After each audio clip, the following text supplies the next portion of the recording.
Praise the Lord. Wow, this is going to be challenging. Okay. That's not going to work.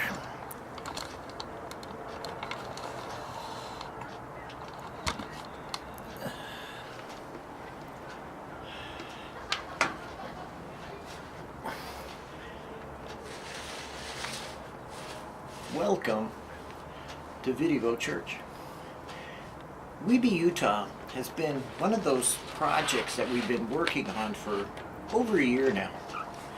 We've been wanting to look at and to participate in giving thanks, really, being glad or being thankful for where we are, as we are, the way we are. WeBeUtah is kind of this idea that, hey, nobody's perfect. Everybody's forgiven in some way. Now, I'll admit that I'm not saying everyone's saved, and I don't want to get into some kind of universal, salvation type of, heresy that a lot of people might think that I might be promoting in some way, but that's not what I'm trying to say. What I'm trying to say in WeBeUtah is simply part of VidDevoChurch is to recognize where we live in the state of Utah, to recognize the beauty, to recognize the wonder, to recognize the history, to recognize the environment that God has given us.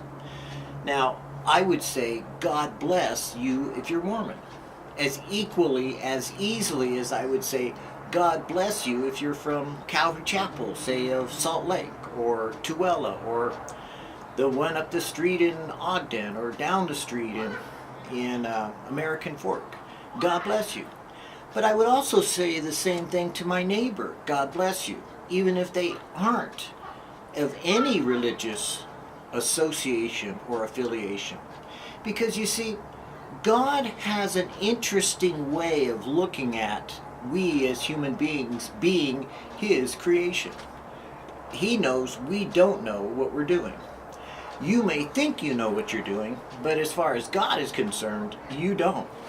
And that gives me kind of a reassurance, because one of the assurances that I have of my salvation is wrapped up in this scripture that says, trust in the Lord with all your heart. Don't lean in your own understanding, but, in all your ways acknowledge Him and He will direct your path.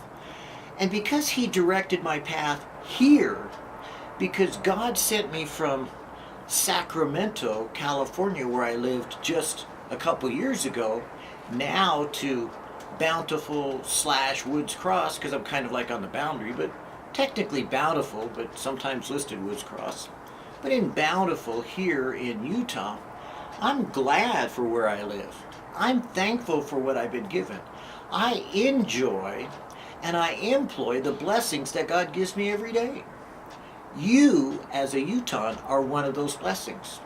You see, I like to talk about what God has done and God is doing, and God reveals to me because I'm one of His sons and daughters, being that I've given my life to Him, being that I'm born again, not of the flesh, but of the Spirit, and being that I'm a born-again Christian for over 40 years, I know what's important about my life in giving thanks for what God has done. One of the things that the children of Israel, as Jewish, as being sons of Jacob, failed to do when they were brought into the land was they forgot, once they were prosperous, to give thanks. They didn't forget to, on Sunday, or in their case, Saturday, give thanks. Of course, some of the prayers were prayers or psalms of gratitude. Some of the traditions were automatic, that you had to make a bracha, is to say a blessing over your food, or to make a blessing of your food, which is what really make a bracha means. There was a lot of philosophy and a lot of, religious knowledge, but not really a heart that was seeking after God to be really thankful for what He had done. Me personally, I've seen God move in my daily life every day, which is why we started WeBeUtah. WeBeUtah on Wednesday will be discussing things like that, God moving in my life every day. And this week, one of the things that God has done was that He took us on a Sunday to the movies. Now, I like it when God takes you to the movies. Because you see, it's kind of an unusual, it's kind of a controversial, it's kind of a heretical statement for me to make, to say, hey, God took me to the movies. But my wife will say the same thing. You see, my tradition since I've come here into the land and the state of Utah has been that, because I'm involved in ministry, because I am a preacher at VidDevoChurch, and because I do so much ministry work on Sunday, Sunday's been kind of like an off-limits time for family involvement or people to get, or try to be involved in some type of activity that really I don't have time to be involved in other things, and I prefer that my wife would be involved in things that involve either the ministry or her personal development in relationship to Jesus and her knowledge. So she, watching, of course, Calvary Chapel from Laguna Creek because she loves the ministry there, she enjoys spending those Sundays with that ministry and feeling connected again as she once had participated there and been a part of the ministry at Calvary Chapel, Laguna Creek. But when it came to this last Sunday, being that this is a story for we Utahns, I had seen prior to Sunday a broadcast being advertised that they were going to show The Wizard of Oz on the big screen. And I kept thinking of how churches, especially a local one, has gone big screen, to rebroadcast themselves or to live broadcast, long distance to, different areas, and how some mega churches are doing the same thing. They do these mega screens or big screen things, and how VidDevoChurch really is a VidDevo or video type of ministry. So I was looking at this, advertisement that was talking about The Wizard of Oz because my wife and I's tradition for going out together, we personally, we don't do a lot of, skiing or all these other things that are, activity-wise. We like to watch movies. So we'll go to these cheap movies for $4 and, enjoy that as our night out and eat popcorn and get that and sassy. But no, seriously, we like to do that, and we involve God in that with us because we don't think that God is ever without us. We think God is with us every day. And my wife has lived with me long enough to see that and how God demonstrates that in little ways, in very miraculous ways, but obviously a way that it had to be God because there's no other explanation. So this last Sunday I had seen that, being that it was The Wizard of Oz, I wasn't real big on going to see it, but then I thought of someone else besides myself. I thought outside of myself. I thought of something that would be good for my wife and my wife's grandchild to do. You see, she has a little grandchild that's from her daughter that after I married her, the baby was born and has grown and is about 4 years old. And, I imagined that she'd already seen it, but I didn't think that she'd seen it on a big screen. And I thought, even in my mind, hey, something like Transformers is better seen on a big screen than it is on a little screen, so I wonder what The Wizard of Oz would be like. And so I prayed, and God said, go.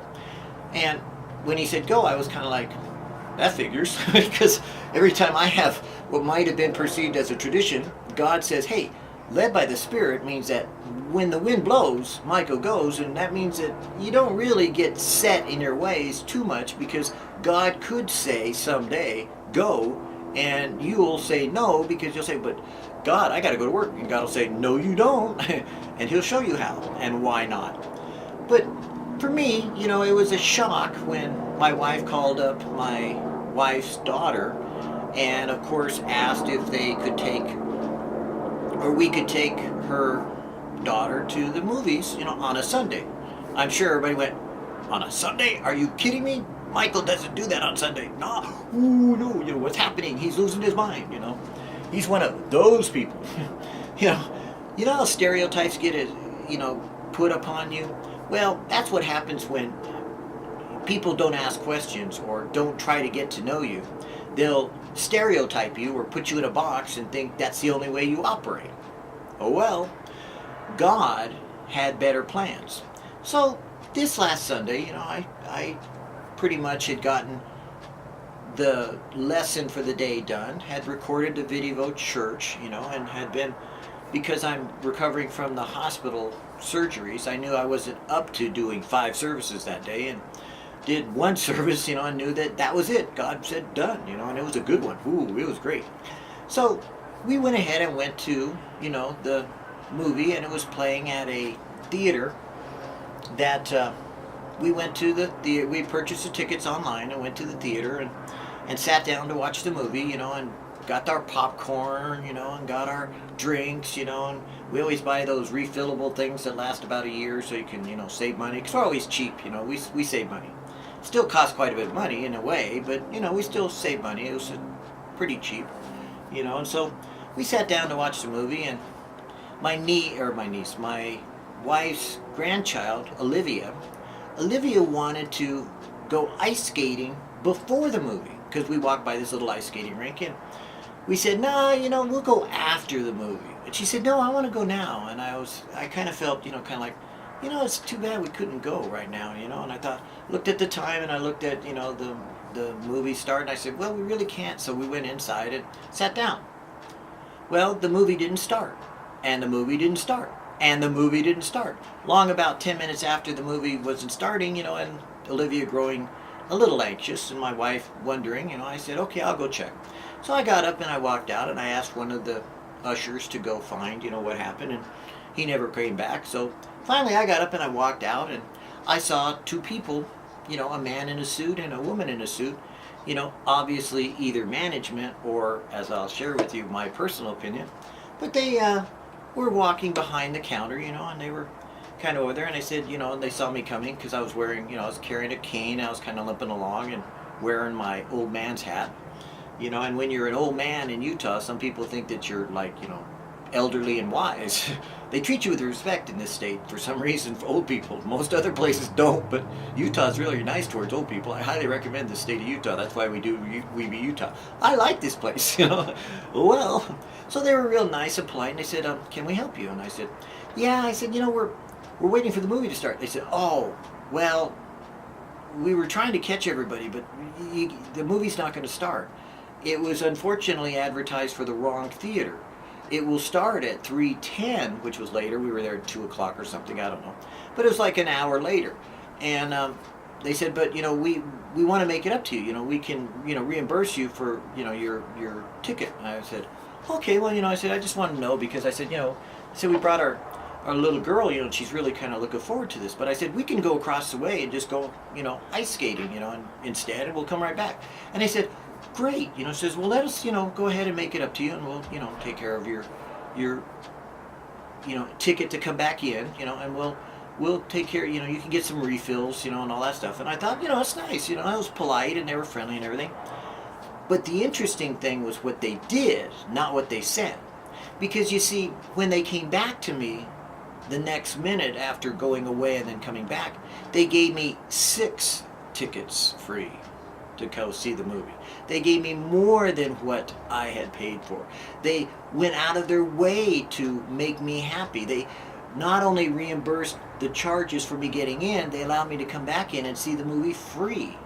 You see, that's kind of what God does when He operates with me. All my life, I've been involved in certain things that you would look on the surface and saying, well, that didn't work out. But then as you don't exercise your rights or yell at people or fight for your whatever you think you're entitled to, I've been the opposite. I've just kept my mouth shut and let God take care of it, and I wound up seeing not only a movie free, but to go see some more movies free, and had everything taken care of. So you see, God really did take me to the movies and provided for all of it through an error on someone else's part. Now, how that error happened, how the things all circumstances work together for good to those that love the Lord and are called according to his purpose. How that happened was that, A, I never would have given up teaching on a Sunday to go watch a movie, and yet God said to. B, they probably have not ever advertised the wrong theater because it's a digital broadcast that they couldn't put into a digital, movie house that they had, and they had to put it into a different one. They would probably never have done that before. How all these things came together is only one way. Now, if you're a person who thinks that you believe in kismet, then I guess you would say that was kismet. If you think that, you're just lucky, and that you believe in luck, well, hey, go for it. But, I have a personal relationship with God in such a dynamic way. This isn't the first time it happened to me. I don't mean movies, but I mean circumstances working out and happening in such a way for God to remind me what he has done. My wife, since she's married me over 10 years ago, she has seen the same thing happen in her life. I've told her oftentimes, don't defend yourself, but rather let the offense come upon you and let God show you what he's trying to reveal to you or to teach you. Now here in Utah, I know based upon my experience of commentary on, say, KSL or Channel 2 News or, Fox News or all those, websites, that there are people that get upset and yell at either police officers or the government or the local church or somebody else or someone else because of growing pains in the state, or maybe because of learning curve in their own personal life. WeBeUtah means that we live together in the same place at the same time, experiencing the same thing. But there's a difference between what I do in my experience and maybe you do in yours. And that's why we started WeBeUtah. We want to relate there's an alternative to your experience that maybe you hadn't thought of. If, in fact, God is real, you could try allowing God to show you and to lead you in the way he wants you to go. And you might be surprised. He just might take you to the movies and pay for everything, as well as to have it overflowing in such a way that I had to go literally to these managers, if that's what they were and they weren't angels in disguise, and tell them, hey, you're doing too much. Now that you got to take some of this back. We don't need this much. I said, we're happy with just being able to see the movie. And they kept insisting, no, you take it. Now it's interesting because you see, when they used the words no, we have to, they didn't have to. But using that particular way of saying it, the person who was looking me in the eye when they said, no, we have to, they used the exact same words that happened to me 40 years earlier at Calvary Chapel of Costa Mesa in the parking lot when I was talking to a very famous artist at that time that did the artwork for Sail on Sailor and some of the other Christian artists at the time. The two of us were standing there, and I was basically half in, half out of my 68 Ford station wagon that I was living in. And we saw a guy that was sitting in the parking lot, a little farther away, near one of the posts, light posts. And he got up, he walked over and he said, hi. And we said hi, and he said, the Lord told me someone here is in need. And I looked at the other artist and I said, not me. And he said, not me. And so we said, well, maybe it's someone else. And the guy says, no, God told me to come here and to give someone in need this, and he had it in his hand. And I said, well, it's not me. And the other guy says, it's not me. And we spent about 10 minutes arguing with this guy that neither one of us were in need. The fact is, I had been out of money for, maybe 2 days because I was a hippie in those days. And I was living in my car because I wanted to stay close to Calvary Chapel, Costa Mesa, because all the hippies were gathered there and we were studying, and it was cool. I just met this artist, and he was likewise, kind of like a starving artist. He wasn't famous yet. Later he became known, but, it was interesting. But then he said something interesting. I have to give this to someone. And sure enough, eventually I finally said, okay, it's me. And he stuffed it in my hand. And, it was crumpled up, turned out to be a $50 bill, and it got me through the entire week till I got some income. But the point is this. The two of us were amazed when finally we looked at each other, and we only looked over, and then we looked back, and the guy had begun to walk in the parking lot. If you know what I'm talking about, that parking lot's too big to be able to run out of. He had started to walk away from us, and when we looked away and looked back, he had disappeared. Now, both of us, being that we were new to being Jesus freaks, we both just simply said it was an angel and accepted it. We just thought it was typical for those days because we had heard other stories, and I had never experienced it personally till that moment, but then I experienced it in reality. And I had a few other miraculous things happen like that at Calvary, which, are a part of my testimony of facts, not made up fiction, but of facts. And it was interesting that even now, when I told my wife, when we later on got away, I said, it was interesting when she spoke to me, because the one thing that she said was, I have to do this. And that was the same thing that the angel said to me at Calvary Chapel, Costa Mesa. I have to do this. What do I say? I say to you here in Utah, WeBeUtah, that is all of us collectively together, trust in the Lord with all your heart. Don't lean in your own understanding, but in all your ways acknowledge Him and let Him direct your path. For as many as are led by the Spirit of God, they are the sons and daughters of God. But don't be surprised if you find that in your way of thinking that you have to entertain angels, angels don't also somehow entertain you when God sends them to bless you and amaze you with what He can do when He sends you to the movies.